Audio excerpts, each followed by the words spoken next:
in badan ma ka fikirtay sida aad youtuber u noqon lahayd ma isweydiinaysaa sideen youtuber noqon karaa haddaba videoga dhammayso waa kaaga waanaad ka faa'iidi doontaa balse laakiin intaa ka horeysa si sharaf leh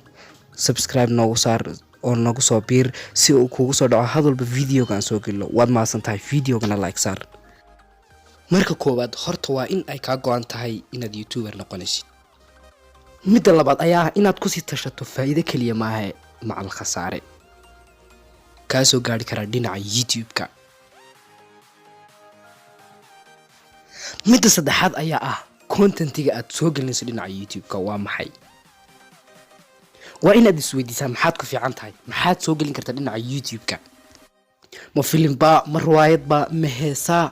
ma waxyaabo kale oo cilmi baadhisa waa inaad garanayso waxaad ku fiican tahay eed soo gelin karto dhinaca youtube-ka balse wax aanad ku fiicnayn ama aanad garanayn dhinaca youtube-ka ma soo gelin kartid taasna waxaa kugu noqonaysaa dhibaato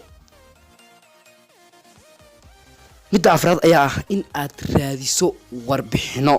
ku saabsan dhinaca youtube-ka ama dadka youtuberada hababka ay mareen waa inaad cilmi baadhis badan samaysaa si aad horumar u gaadho kaas oo ku saabsan waxa aad ka hadlayso ama contentiga aad dooratay taasna waa mid kuu sababi doontaa in aad gaadho horumar weyn dhinaca youtube-ka haddaba barnaamijkan waxaan u samayn doonaa party 2 waxaan ku leeyahay inuu ku dhaafin fadlan videoga dadka heshay like saar subscribe-na noo saar oo nagu soo biir waad mahadsan